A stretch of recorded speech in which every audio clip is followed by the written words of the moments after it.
Hey, what's up, my elite kings and queens? Welcome back, guys. Here we are again, guys. Man, I get excited to do these videos. I did a video this morning early, probably like around 4 a.m. I hadn't slept yet, guys. I was out doing business, doing a lot of moves out here in the city, and just we got really busy. And yeah, we didn't get home. You know, I myself, I don't drink, I don't consume any of that, I don't go to parties or nothing like that, guys. It was just strictly work, strictly business, and we just got held up. But we made it home this morning around 4 a.m. I got on here and did a video for you guys.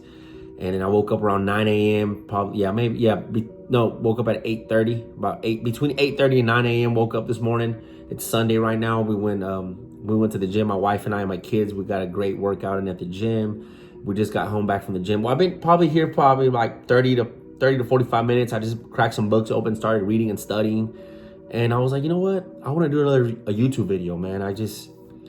Guys, I get emotional, man. I'm just truly grateful that I can learn with you guys. You know, I got another great reading here, and it's something that I'm really falling passionate for, is just reading these great readings for you. And I'm learning so much. There's so much out there on law of attraction and just manifesting and the laws of assumption, the laws of awareness, and just creating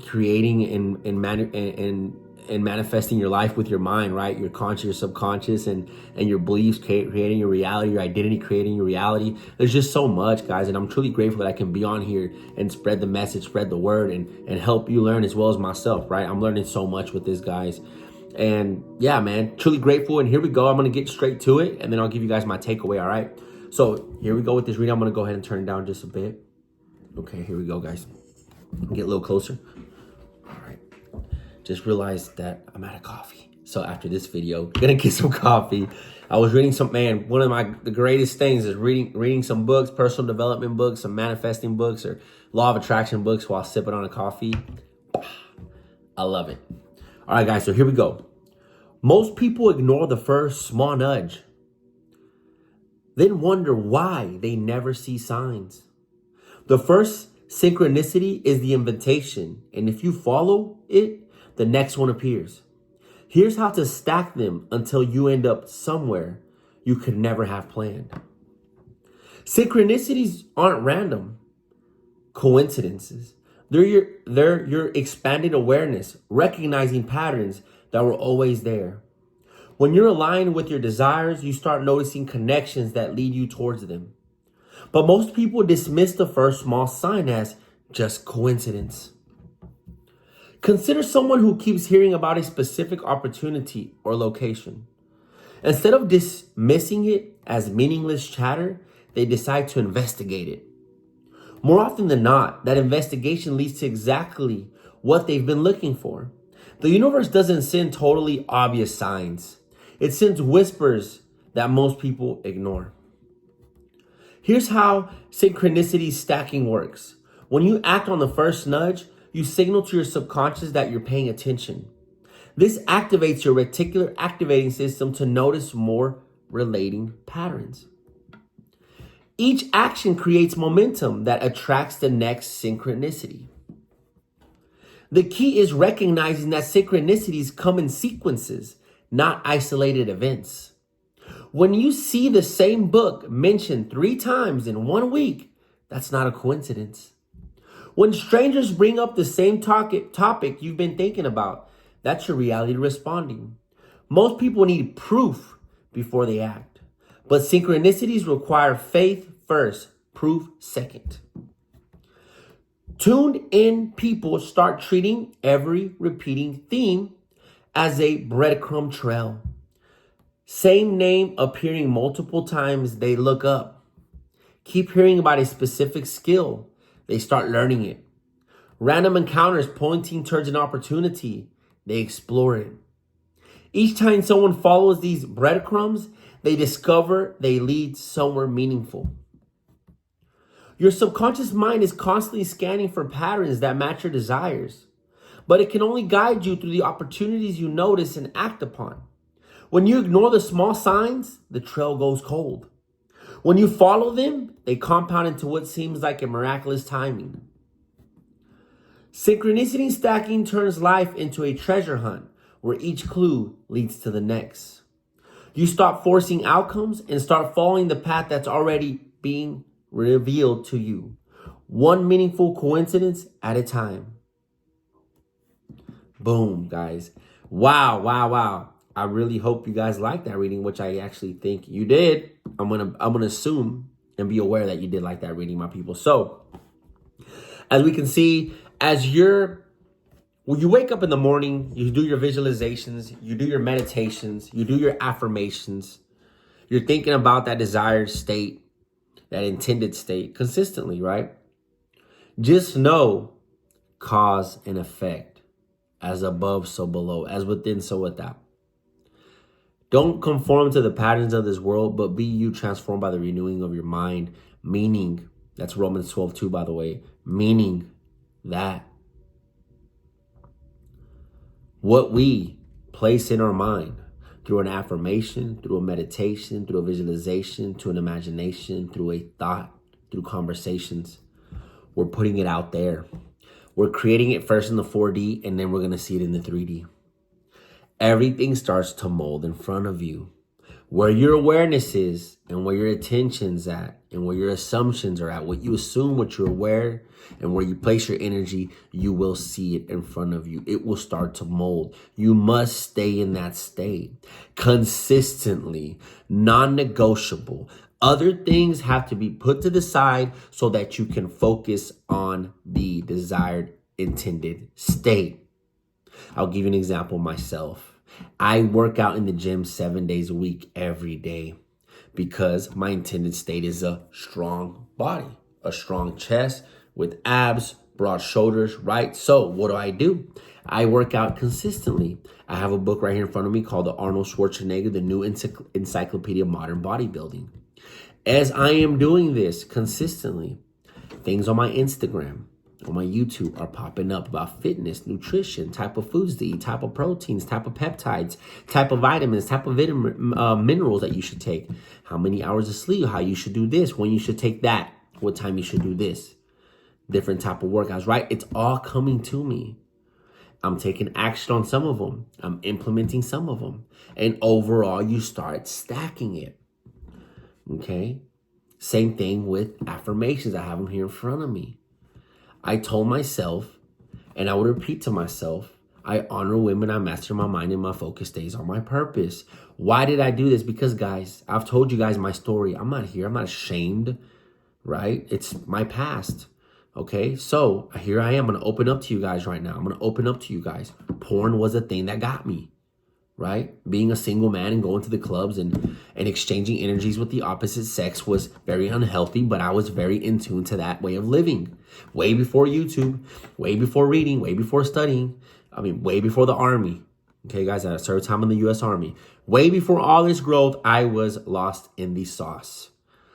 Alcohol, drugs, parties, none of this was into play, guys. I had to hit rock bottom for all this to come into my life. Fitness, nutrition, sobriety, personal development, law of attraction, consciousness, how the mind works, subconscious, conscious, all this stuff came when I hit rock bottom. When literally I was really thinking about killing myself. Okay, I was just done. And now I'm alive again. But once I started getting out of this rubble of life, right, this roughness, I started repeating, I honor women, I master my mind, and my focus stays on my purpose, right? I started repeating all these things, guys. Boom, books started coming into my path. Certain mentors and coaches that talked about that started coming into my path. Talked about, no, bro, don't do that, right? Reason being, boom, boom. Science started coming. Different posts, different blogs or different type of information sources came into my path, letting me know what's going on with my body, whether it was spiritually, energetically, physically, biology, it doesn't matter. Different ways, different matters that came to me. Testosterone dropping, losing your hair, your skin tone, your energy dropping low, bad luck, right? All these things, right? Not aligning with spirit, having the blocks, right? All these things, manifesting weird stuff because you're into this stuff, right? So then it was like, oh, okay, so as I would repeat that affirmation every day, then I really didn't even want to act on it no more to where I am now. I'm married now, I got my wife, got my kids. I'm loyal to my wife. I don't do any of those weird things no more, no porn, none of that, right? And I still repeat that affirmation. I honor women, I master my mind, and my focus stays on my purpose. I honor women, I master my mind, and my focus stays on my purpose. I have that on my mirror. I repeat it every day with all these other ones. I have some right here in front of me. I always win. Winning is easy. Discipline is easy. Life is easy. My learning and memorizing ability is the best on earth. Making money is simple. Money is infinite supply. I earn money easily because I think in a higher level. Here's one for food. For food, because, you know, we got to eat healthy. But then that food addiction will come in. Low caloric deficit is easy. I master macros, calculating and eating a low caloric deficit. I love eating healthy. I am a food discipline master, right? And as I do this, guys, things start to pop up in my path. Like yesterday was sweet potato. Sweet potato came up in my path. I had eaten it here and there, but a study came out that sweet potato actually helps you stay fuller, very healthy, no fat, all these vitamins and minerals, all this thing that it's good for you. I was like, perfect. I'm going to eat more sweet potato. It helps me stay disciplined with my food intake because it fills you up and it's super healthy. It fills you up and it doesn't have any fat in it. So it's like, yeah, it's a win-win. So these things will pop up, studies, books, people. So remain on that path. Remain in that desired state, okay? Synchronicities aren't random. They're not random coincidences, okay? Just going to kind of go through some of this. Consider someone who keeps hearing about a specific opportunity or location. Instead of dismissing it as meaningless chatter, they decide to investigate it. More often than not, that investigation leads to exactly what they've been looking for. The universe doesn't send totally obvious signs. It sends whispers that most people ignore. As long as you're visualizing that every morning, as long as you're affirming that every morning, as long as you're staying with that positive self-talk of that, like, man, everything always works out for me. I'm super happy how joyful I am. I'm super strong. I'm super fit. Man, I love going to the gym. Even though you don't like going to the gym, I love going to the gym. I love eating healthy. The food thing is a thing. I'm Mexican-American. I was born here in Texas when my family's from Mexico. So, you know, we be eating them tacos, burritos, tacos, flautas, tortas, you know, enchiladas, frijoles, tortillas, all this amazing Mexican food. Guys, my family used to load up the table, and every hour, you hungry? ¿Tienes hambre? In Spanish, ¿tienes hambre? ¿Tienes hambre? ¿Tienes hambre? You hungry? ¿Tienes hambre? Like nonstop, pan dulce, sweet bread, nonstop, guys. Food and the Mexican culture is serious. We eat a lot. We love food. It don't matter what's going on in our life, bro. Everything negative, but we will always have food. And the Mexican culture, you will always have food. It doesn't matter how you're living. Food will be in abundance. Okay, so that being something that I grew up in my subconscious mind, my program, and now I love having a six-pack always. I love having a fit body. I'm going against that program. So I repeat this every day. Low caloric deficit is easy. I am a master at macros, calculating and eating a low caloric deficit. I love eating healthy. I am a food discipline master. I repeat this every day. I'm believing it. It's being created. It's molding in my path. Different people, different opportunities, different coaches, different mentors, different books, different strategies, different studies, all this. And I know it now. I know that that's part of the path. So I take action on them because I know that, like what this reading says. Some people don't know it. Some people are like, oh, what a coincidence. No, it's meant for you. Okay. When you act on the first nudge, you signal to your subconscious that you're paying attention, okay? You're paying attention. This activates your reticular activating system to notice more related patterns. Each action creates momentum that attracts the next synchronicity. So my people, stay in that state. Repeat that every day. I have one here for money. Making money is simple. Money is infinite supply. I earn money easily because I think in a higher level. So I keep repeating that. And now look what I'm reading. Unconsciously, I'm reading this one from Alejandro Cardona. It's a Spanish one. 477 affirmations of power. How to reprogram your subconscious mind for success, right? It's in Spanish, even has the money right there. Check this one out by Steve Siebold, How Rich People Think, right? I mean, how did this happen, right? Capitalist Manifesto, Robert Kiyosaki, The Hand with the Money, right? And Create Your Own Wealth by Alejandro Cardona, shares, stocks. I'm in the stock market, right? So I just kept repeating, making money is simple, money is infinite supply, I earn money easily because I think at a higher level, and I actually have more money affirmations in my restroom, and I have them in my dresser. Okay, so I'm consistently repeating these money affirmations. And what's going on, guys, is that everything's starting to pop on my path. Now I'm reading nothing but money books, right? And I'm in the stock market, okay? And there's more things coming up in my path. You know, what I know that whenever it's related with money, I know that it's because I keep repeating this every day. So it's having to mold. It has to pop up in front of me. It's law. Okay. Anyways, my people, I love you so much. Remember who you are. You are health, wealth, happiness, love, success, abundance, prosperity, and money. That is who you are. That is who I am. God's in you. God's in me. Ask and you shall receive. Seek and you shall find. Knock and it shall be opened unto you. Always speak positive. Let the weak say they're strong. Let the poor say they're rich. Okay. He walked into the dark and he said, let there be light. The power of the tongue either brings life or death. You are the power. You don't have power. You are the power. You are the spirit. You're not the flesh. You're not the ego. You are perfection. When people say no one's perfect, okay, maybe the flesh and the ego aren't, but you, the spirit, who's aligned with God, the Son of God, is perfect. So make sure you say that every day. You're not identifying with the flesh or the ego. You're identifying with the spirit. I love you so much. We're staying strong. We're staying bold. We're staying courageous. That is who we are. Boom. Let's go.